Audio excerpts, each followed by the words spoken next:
Good afternoon, morning, or evening, or whatever it may be. This is your first lab. It is a very simple lab, and it is essentially reintroducing you to the scientific method. That is, what is a basic experiment?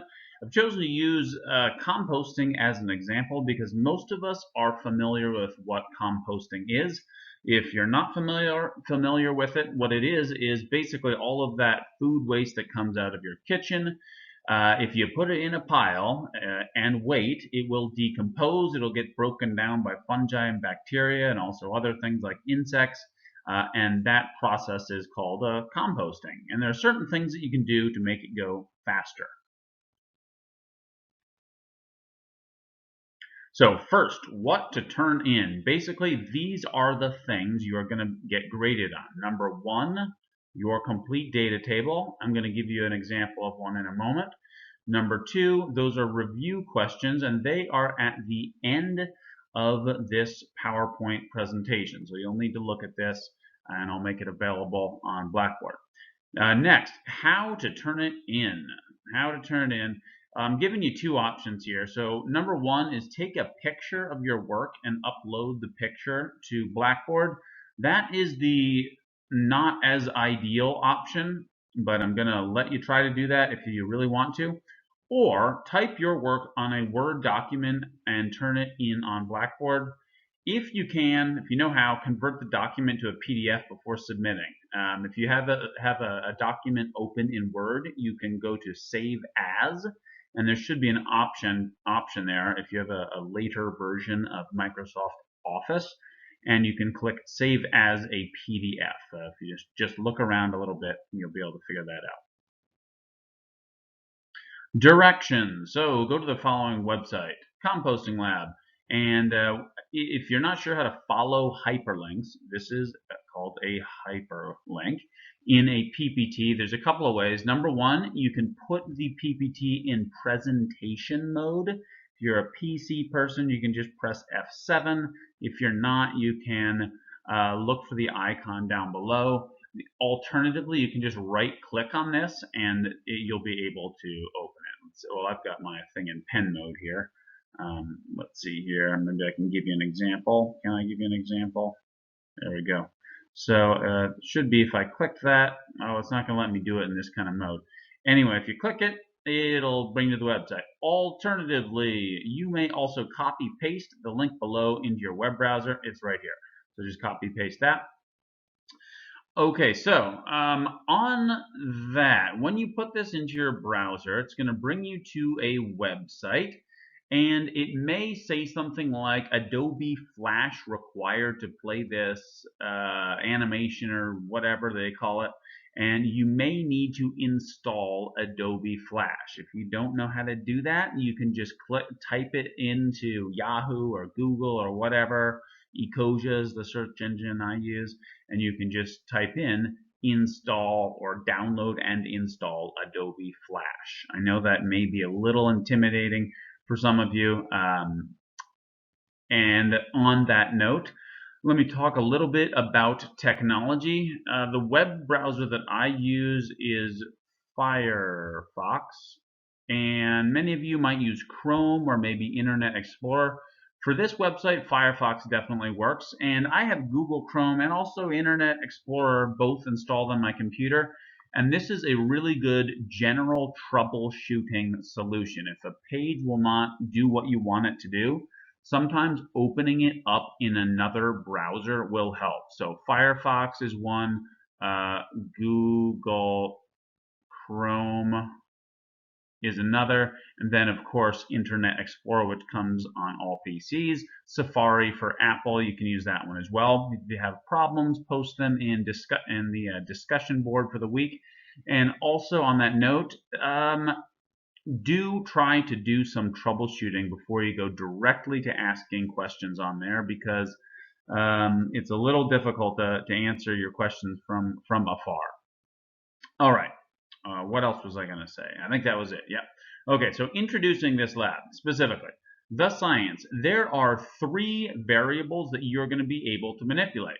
Number one is brown to green algae. This means a proportion of how much brown and how much green algae are you going to add to your compost pile. You can manipulate water concentration, so all the way up to 100% water, which means you've basically turned your compost pile into a lake. And number three, number of turns per month. So if you've ever had a compost pile, you want to turn it, and so that means basically, so maybe you've got a bucket and then all of your compost is in here. And what can happen is the lower areas down here, they can have no O2, and oxygen is required for respiration. So when you turn it with a shovel, you're going to aerate it, and you're going to add oxygen to the compost pile, and that will increase the rate that decomposition or the compost goes. So that's good.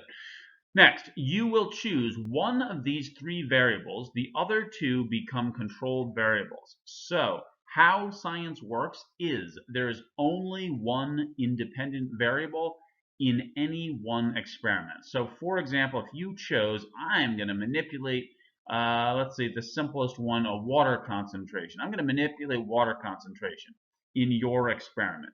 Then you must keep these other two variables the same. You cannot be manipulating more than one variable at a time, because then you don't know what is affecting the dependent variable. Alrighty then.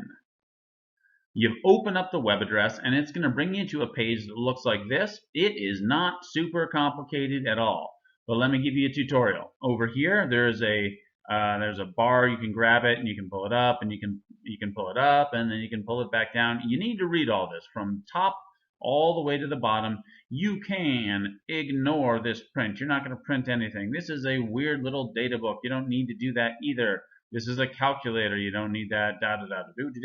You don't need any of those. If you want, you can take a look at them. No. What do you need? You need your compost pile. There's your compost pile. And here's your pitchfork that you could use to turn it some number of times. Up here is your three variables. On the top, number one, that's brown to green algae balance. Number two, that's water concentration. And three is number of turns per month. You can go from all the way from 0 up to this end over here, which would basically mean, okay, if you move it all the way to that side, it's all maybe green if it's on that end, I think, or maybe it's brown. You'll see when you go to the website. Water concentration, the same thing. Note what numbers are here when you change the concentration. How you change it is you're just going to be clicking on these little white things there and just dragging them that way. And if you want, you can drag them back to change the variable. Next, number of turns per month is down here, and they're not really letting you just put it anywhere. I think it is, you can put it at 1 turn. Oh, stop that. 1 turn a month, 2 turns a month, maybe I think this is 4 turns a month, and I think that's 8 turns a month. So they're not letting you do whatever you want exactly. You do that, and you're going to go down here, and you're going to see that it says September 1st. You click on that, and it's going to go September 1, 2, 3, 4, 5, 6, 7, 8, 9, 10. Go all the way through the month, and then this meter up here is going to go and it's going to stop somewhere, and it might be something like medium efficiency, and you're going to say, hooray, medium efficiency, that's not so bad. And then you're going to repeat the whole thing. Go down here, click reset, and then everything will go back to how it was when you first arrived at the page. So you need to choose just one of these to manipulate at a time. That doesn't mean that you can't say, I want to turn it, for sure I'm going to turn it once a month. I do want to have a little water concentration, and then I'm going to just see what this blue-green algae thing is and see how that affects things. So point being, I might have gotten a little, did I go on a tangent? I don't know. But anyway, you're going to go through this, I think in the directions it says 4 times, pretty quick, and you're basically just going to move it. You can maybe say start here if you're interested in water concentration. You would start here, and then you'd go click, and it's going to give you a reading. How efficient is it? And then you'll make a note of that. It was medium efficiency when water was down here at 0. Then you move it up to whatever this value is here. And then you do it again, and then you see, is it more efficient or less efficient, and then reset, move it to the next one, and so forth until you have enough data. Hooray! So your directions, these are in addition to what they have asked you to do. And remember, that first slide tells you what to turn in. So that's what I'm going to be looking for your grade. But in addition to that, it is expected that you read what I've asked you to read there. It's not a whole lot. It's a very simple lab. What else? So don't just follow the directions. Remember, the point is to understand the biology, not to finish the assignment. So select an independent variable.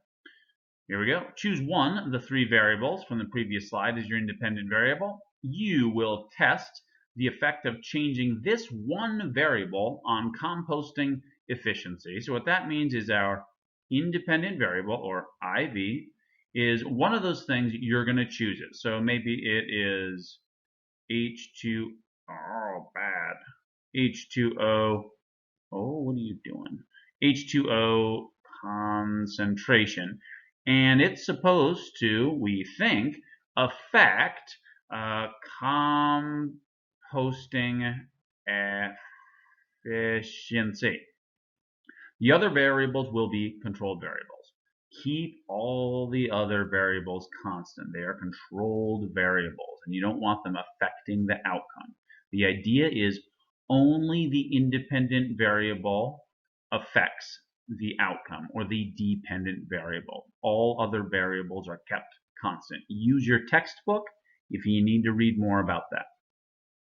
All right, back to this. What was I going to say? Right, so those 3 variables, 1, 2, 3. Choose one that you're interested in, that you think is going to have an effect on efficiency, and then keep the others the same.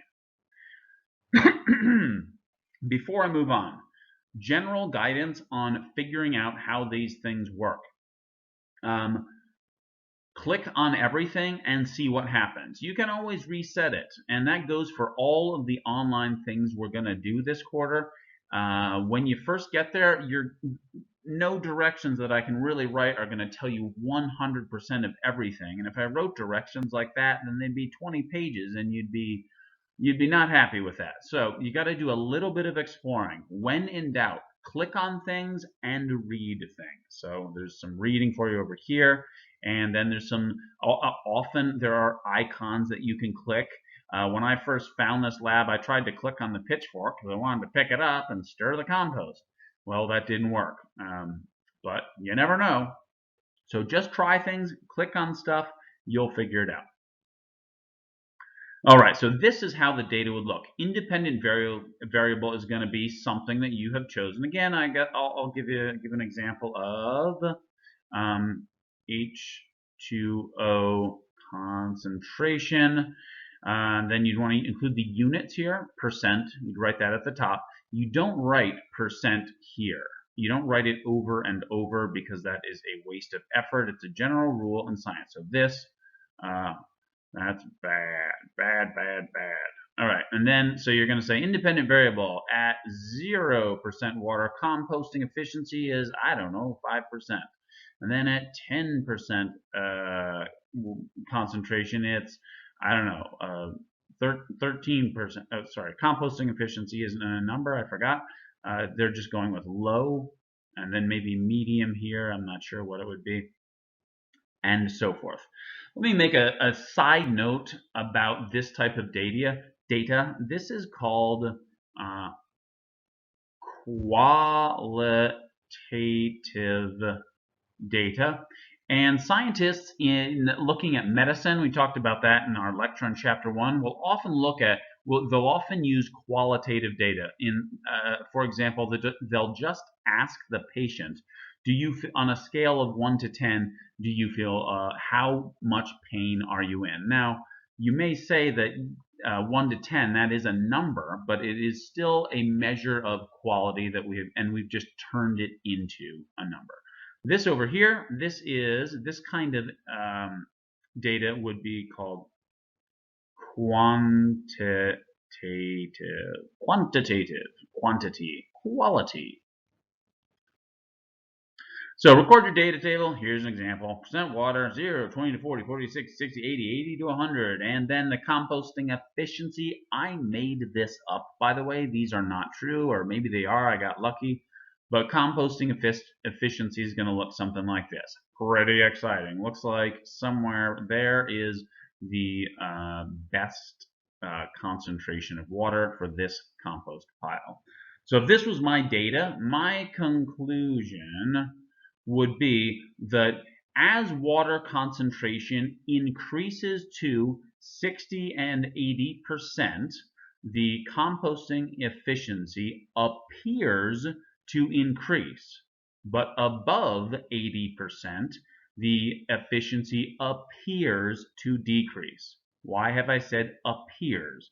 Because we are always very cautious in science, and even this data, even if I had repeated it a couple of times, I would still say it appears that having this much water increases composting efficiency the most. I could be wrong. Something else could be going on.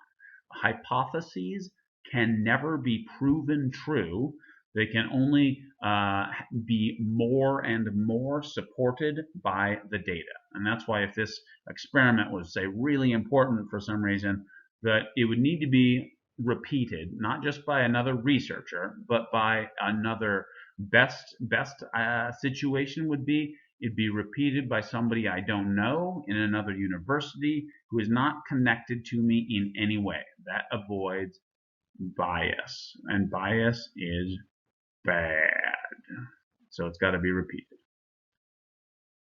And here are your review questions. So, in your own words, I'm not going to read through these. These are your questions. You must answer them. The null hypothesis, I will talk very briefly about it. What is a null hypothesis? Null, you might kind of know what that means. It's like no effect. That is what it means. Back with our water example, the null hypothesis, it's sort of a weird thing, but in all experiments, there's a null hypothesis, and it's not always stated. But if I wanted to state a null hypothesis for the last experiment, it would be that water has, sorry, I should say water concentration. Oof, that is really ugly. Let's try that again. I can do better than that. Okay. Okay, so water concentration has no, oh, how is that spelled? This is with an E. Effect on composting efficiency. You can spell efficiency. Water concentration has no effect on composting efficiency. So what the researcher is hoping is that the null hypothesis is not true, and that their independent variable does have an effect on the dependent variable. That is what they are hoping is true. They put this out there for statistical reasons and yada yada yada. If you go into more advanced biology, you'll have to know a lot of this, and there are even whole courses that are about it. I hope you never have to take one. Okay. Next slide. The last slide. We're happy about that. Last review questions. Where was I? Right, just one. This is very likely going to be the question that I am looking at to make sure you have done a good job and understand what we're doing, because this experiment is really simple. So, you are interested in testing a vaccine for the coronavirus, aren't you? Sure, I am. I just don't have the technology or expertise. Thoroughly explain how you would test this hypothesis and include all these things. 1, 2, 3, 4, 5. So essentially, your hypothesis is people who get the vaccine are less likely to contract the coronavirus. People who get the vaccine are less likely to contract the coronavirus. Or you could say people who get the vaccine have more resistance to the coronavirus. You could word it in a couple of ways. So this is going to be roughly, oh dear, did I roughly 5, or no, I wrote that correctly. This will be roughly 2 5-sentence paragraphs, well thought out. Add as many details as you can, and good luck. Enjoy it as much as you can, and if you have a question, put that question on Blackboard on the discussions page for week 1 discussions. All right, bye-bye for now.